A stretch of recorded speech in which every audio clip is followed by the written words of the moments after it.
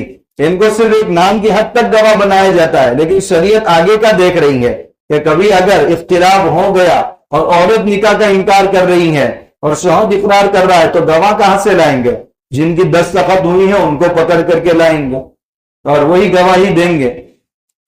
آگے فرماتے اللہ تعالیٰ فَلَا تَتَّبِعُوا الْهَوَىٰ أَن تَعْدِلُوا، اپنی نفسانی خواہشات کا اتباع مت کرو، کہیں ایسا نہ ہو کہ انصاف سے رک جاؤ۔ وَإِن تَلْوُوا، اگر تم زبان کو موڑ کر کسی کے خلاف جھوٹی گواہی دو گے، او تعرضوا، یا گواہ بننے کے بعد پھر گواہی دینے سے اعراض کرو گے، تو اللہ تعالیٰ کو تمہارے اعمال کا سارا علم ہے، کل قیامت کے دن اس کا سامنا تمہیں کرنا ہوگا، وہ سارے معاملات تمہارے سامنے آ جائیں گے۔ آگے کی آیت کی تشریح انشاءاللہ کریں۔ سبحان